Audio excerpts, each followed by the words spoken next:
The WWE has been around for numerous decades and has influence in all of pop culture. Even the animated films that children love to watch are loaded with wrestling references. From signature movies to dedications to superstars like The Undertaker, you can witness all of these moments and see the ones that you missed. Before you watch, click subscribe. You'll join our notification squad and be the first to know of any brand new content. Can you guess which movie is represented by these emojis? Stay tuned to the end to find out. Never should have trusted you with this. Because of you, I had to banish my top scarer. With this machine, we won't need scarers. Besides, Sullivan got what he deserved. Sullivan was twice the scarer you will ever be. Monsters, Inc. In Monsters, Inc., the world of monsters lives off the screams of children, but they also live in fear of making contact with them. This is why the city of Monstropolis relies on the CDA, or Child Detection Agency, to remove any threats. When Boo sneaks through her door and into the Monstropolis world, the CDA goes into emergency mode and things get a little hectic. Mike and Sully dress up Boo like a monster to sneak her back into the Monsters, Inc. power plant. As they hurry by the CDA workers, one of their detectors goes off, but it's pointed at an innocent monster. The monster is quickly tackled, but one CDA worker takes things too far at the end by jumping in and delivering a flying elbow drop. The signature WWE move was originally made famous by Macho Man Randy Savage. WWE Hall of Fame inductee Shawn Michaels always used a version of numerous years, but Savage is one of the originators in the WWE. In recent years, WWE superstars like CM Punk and Zack Ryder have done their own versions of the move. It's a classic finisher which has always wowed fans and made a pretty hysterical moment in Monsters, Inc. Take a look at me! What am I?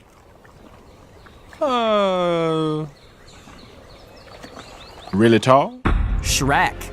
Poor Shrek just wanted to be left alone. When all of the magical creatures of the forest were forced upon his swampy home, he had no choice but to seek a way to rid them from his premises and get back to his normal life. As Shrek began his journey with Donkey, one of the first challenges he came across was in the courtyard of Lord Farquaad's castle. As a group of armored knights came charging up at Shrek, he made a defensive move by jumping into a horse's stable. It turns out the stable just happened to be shaped like a WWE wrestling ring. Shrek took advantage of this by throwing his enemies against the ropes, delivering multiple clotheslines, and using a bunch of real WWE moves. At one point, Shrek applies an ankle lock just like WWE Hall of Fame inductee Kurt Angle. A poor knight also gets slammed down with the Undertaker's tombstone piledriver. These moves were clearly animated after the WWE moves, and Shrek's celebration after the match proves this even further. With all the knights knocked out, Shrek flexes and poses exactly like Hulk Hogan used to when winning a match. We're surprised they didn't strap a championship belt around Shrek's waist to end the scene.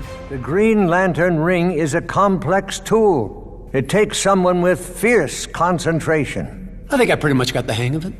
Green Lantern, First Flight. In 2009, DC Animated released a straight movie entitled Green Lantern: First Flight. Even better than Ryan Reynolds' live-action Green Lantern, the animated movie tells a great origin story on the hero and delivers plenty of great animated action. One of the best things about the Green Lantern is his ability to use the ring to create all types of forms. When in combat with characters, Hal Jordan has created giant boots, fly swatters, and a signature weapon from the WWE. During the middle of the film, Jordan is chasing down a villain by the name of Kutch. As the two characters battle through a sewer, Jordan gets desperate when Kutch lunges at him. This is when he transforms the ring into a steel chair and clobbers Kutch right in the face. This is a move we've seen countless times in the WWE. During the Attitude Era, superstars like The Rock and Stone Cold Steve Austin would constantly use steel chairs on opponents. These chair shots were loud, painful, and one of the most common ways to attack an opponent. In today's PG era, headshots are banned with the chair, making Green Lantern's violent blast illegal in the WWE ring. I think there may be something wrong with your taste buds, kid. I think there's something wrong with your big fat head. Well, I'm not the cook in this joint, so I don't care what you have to say. Got it? One Piece. The anime series One Piece follows a world of pirates looking for an elusive treasure known as the One Piece. Through multiple television shows and movies, the world of One Piece has introduced us all kinds of characters and pirates creating drama as they fight each other for the legendary treasure. The creators of the films have drawn inspiration from all aspects of pop culture. There are characters based off of singers like Eminem and Michael Jackson, actors like Jim Carrey and George Clooney, and there are even a few inspired by wrestlers. The character known as Whitebeard is known as the strongest man in in the world and an elite pirate on One Piece. If he looks familiar, it's because his design is based off of none other than Hulk Hogan. With a signature mustache and wavy blonde hair, it's a great tribute to the legendary wrestler. The character named Spanda may look familiar to WWE fans because he wears an exact replica of Mankind's mask from the WWE. Mick Foley, the man behind the mask, even took to Twitter to confirm the connection and was happy with the homage to his great character. It's even better seeing these two characters interact in anime form and seeing what a Hulk Hogan and Mankind match could have been like. She's my cousin. Your cousin just torched $50,000 worth of custom hardware. Send me the bill. On a reporter's salary. Right.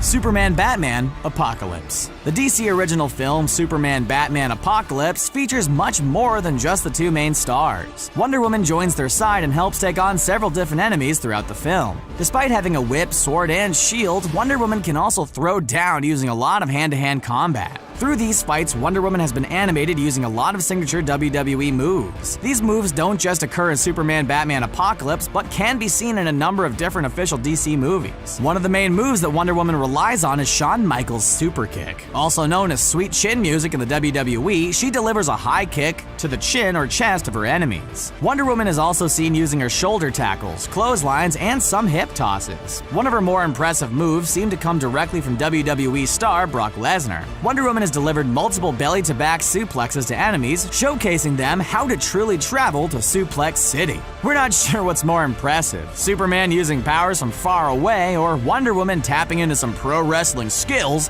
to take down multiple enemies. The animation is done beautifully and really reflects how WWE wrestlers perform in the ring. It's actually Maui, shapeshifter, demigod of the wind and sea, hero of men. I interrupted from the top, hero of men. Go. Moana. Naturally, anytime that Dwayne "The Rock" Johnson gets cast in the movie, there is the potential to see some type of WWE reference. His career started with the company, helped make him famous, and led to multiple movie roles. In live-action films like The Rundown, The Rock has used his signature move, the Rock Bottom, but that move would be a little harder to animate into a film like Disney's Moana. Johnson's role in Moana was as Maui, a demigod that helps Moana on her great adventure across the ocean's waters. Maui looks nothing like Johnson, but animators did manage to sneak in his signature raised eyebrow look. Referred to as the people's eyebrow in the WWE, it's just one of the signature moves that made The Rock so darn famous. This wasn't the only WWE reference though. When planning and writing the song You're Welcome, Lin-Manuel Miranda drew inspiration from Johnson's live concerts that he would perform in a WWE ring. Those concerts were aimed at superstars like Stone Cold Steve Austin and John Cena, often featuring insults and jokes. The tone, rhyming scheme, and voice were all inspiration for turning You're Welcome into such a big hit. I guess it's the WWE who should really be saying You're Welcome to Disney for the great number. Allow me to introduce you to Major Chip Hazard, leader of the Commando Elite. Small Soldiers. If you're looking for a more violent and gritty version of Toy Story, then Small Soldiers is where it's at. The animation and live-action hybrid features two types of toys going to battle against each other in an effort for small-scale domination. The 1998 film features two sides, the Gorgonites and the Commando Elite. The Gorgonites find refuge inside the home of a young boy who is the first to discover the toys coming to life. Naturally, the toys find entertainment through the television, and this is where the WWE reference comes in. A clip of WWE Monday Night Raw plays on the television as the two toys emulate the moves they see on the screen. If you look closely, you can see a match between Dwayne "The Rock" Johnson and Ahmed Johnson. This match took place during The Rock's early days. The Gorgonites accidentally changed the channel over their excitement, and we never get to see the end of the match. It's good to know that our own toys loved watching wrestling with us as a child. I apologize for our methods in getting you here. I don't. I'd do it again in a heartbeat. I am not gonna lie, I enjoyed that. Every second of it gave me a bit of a buzz, actually. Despicable Me 2.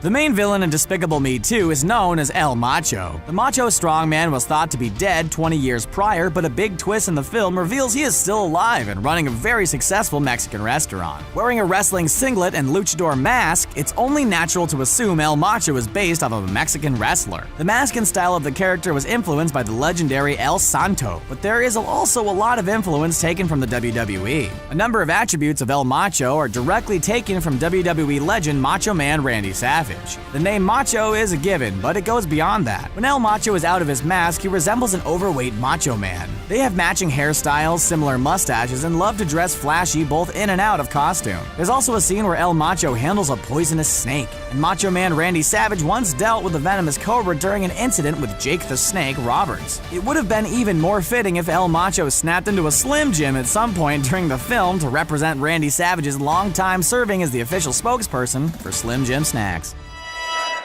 Ladies and gentle cars, Mater the Breeder!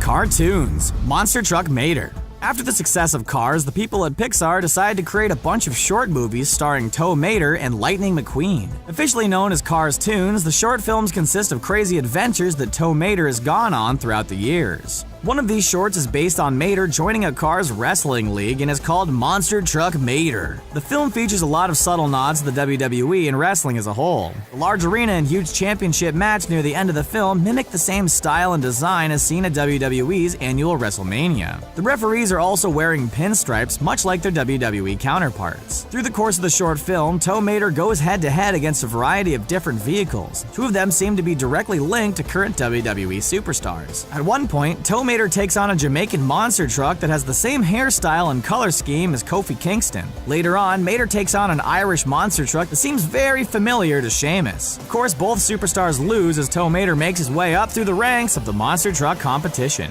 Mark Wahlberg? Me? Who else looks like Mark Wahlberg? Your girl? Mark Wahlberg's like 150 pounds. I'm 250 lean. I look like Mark Wahlberg ate Mark Wahlberg.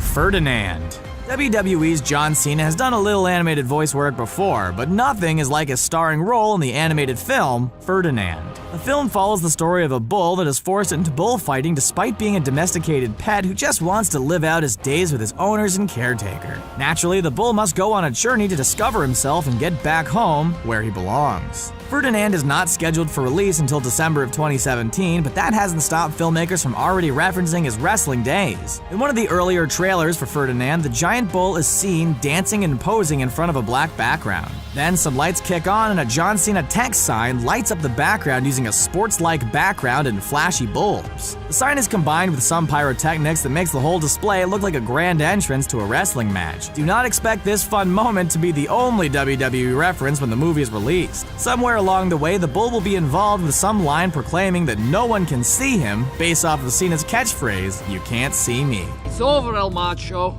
Now where is Lucy? Let me show you. Well, there you have it. What WWE references do you like the best? Are there any that we missed? Let us know in the comment section below. Don't forget to like this video, share it, and subscribe to Screen Rant on YouTube so you can stay up to date with our awesome videos. Oh, and the answer to our emoji quiz is...